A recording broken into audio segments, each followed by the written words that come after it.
សួស្តីបងប្អូនទាំងអស់គ្នាថ្ងៃនេះជួបជាមួយខ្ញុំទៀតហើយតែថ្ងៃនេះខ្ញុំលើកយកមេរៀនតាក់ទងនឹងថ្នាំសងតាមីស៊ីននេះជាជំនួសថ្នាំដែលមានលក់នៅលើទីផ្សារមាន Biozen, Garamicin, Songtalin នេះជាមាតិការបស់ខ្ញុំទី1ខ្ញុំនិយាយអំពីប្រភេទឱសថសងតាមីស៊ីននោះគឺជាថ្នាំប្រឆាំងទៅនឹងបាក់តេរីជាក្រុមពពួកអាមីណូក្លីកូស៊ីតការកប់ទៅនឹងជំងឺរបស់សងតាមីស៊ីនគឺវាកប់ទៅនឹងការឆ្លងរោគធ្ងន់ធ្ងរបណ្ដាលមកពីបាក់តេរីដែលស៊ាំទៅនឹងថ្នាំប្រឆាំងបាក់តេរីដូចជាជំងឺបាក់តេរីក្នុងឈាមនិងជំងឺរលាកខួរឆ្អឹងហើយសងតាមីស៊ីនក៏វាកប់ផងដែរទៅនឹងការឆ្លងមេរោគតាមបំពង់នោមផ្នែកខាងលើធ្ងន់ធ្ងររូបភាពឱសថនិងផ្លូវប្រើប្រាស់របស់សងតាមីស៊ីនអំពូលមានលេខ10មីលីក្រាមក្នុង1មីលីលីត្រ40មីលីក្រាមក្នុង2មីលីលីត្រ80មីលីក្រាមក្នុង2មីលីលីត្រនិង160មីលីក្រាមក្នុង2មីលីលីត្រហើយមានកម្រិតផ្សេងៗបែបនេះគឺដើម្បីសម្រួលដល់ការប្រើប្រាស់សងតាមីស៊ីនអំពូលនោះសម្រាប់ចាក់តាមសាច់ដុំឬចាក់តាមសរសៃយឺតៗនិងចាក់តាមសេរ៉ូមកម្រិតប្រើប្រាស់និងរបៀបប្រើប្រាស់របស់សងតាមីស៊ីន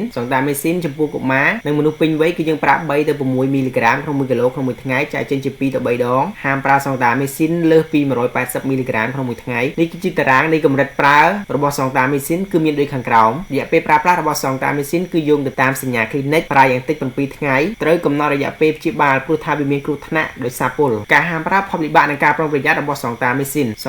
នហាមប្រើក្នុងករណីខ្សោយតម្រងនោមបញ្ហាត្រចៀកហើយនិងអាឡែហ្ស៊ីជាមួយនឹងសងតាមីស៊ីនការប្រើសងតាមីស៊ីននោះអាចបណ្ដាលឲ្យមានជំងឺតម្រងនោមធ្ងន់ធ្ងរត្រចៀកខ្សោយនិងប្រតិកម្មអាឡែហ្ស៊ីពេលប្រើសងតាមីស៊ីននោះត្រូវតាមដានដោយយកចិត្តទុកដាក់ពេលប្រើជាមួយនឹងថ្នាំដែលធ្វើឲ្យសាច់ដុំកន្ត្រាក់ព្រោះវាបង្កគ្រោះថ្នាក់ឲ្យមានវិបត្តិក្នុងការដកដង្ហើមហាមប្រើសងតាមីស៊ីនជាមួយ Furosemide ព្រោះវាអាចធ្វើឲ្យបង្កើនជាតិពុលលើតម្រងនោមនិងត្រចៀកបានហាមប្រើជាមួយនឹងពួកអាមីណូក្លីកូស៊ីតផ្សេងទៀតដូចជា Garamicin និង Streptomycin ស្ត្រីមានផ្ទៃពោះនិងស្ត្រីបំបៅដោះកូនត្រូវជៀសវាងផ្សេងតាក់ទងនឹងសងតាមីស៊ីនយើងចាក់សងតាមីស៊ីនតែម្ដងគត់ក្នុងមួយថ្ងៃតាមដានដោយយកចិត្តទុកដាក់ចំពោះប្រសិទ្ធភាពនិងជាតិពុលសងតាមីស៊ីនគ្មានប្រសិទ្ធភាពក្នុងការព្យាបាលជំងឺធ្លាក់សនិងជំងឺស្វាយទេវាមិនជ្រាបចូលក្នុងទឹកខួរក្បាលនិងខួរឆ្អឹងខ្នងទេมันអាចប្រើសម្រាប់ព្យាបាលជំងឺរលាកខួរក្បាលបានទេហាមលាយសងតាមីស៊ីនជាមួយនឹងថ្នាំផ្សេងទៀតក្នុងសារ៉ាំងតែមួយឬសេរ៉ូមតែមួយជាពិសេសហាមលាយសងតាមីស៊ីន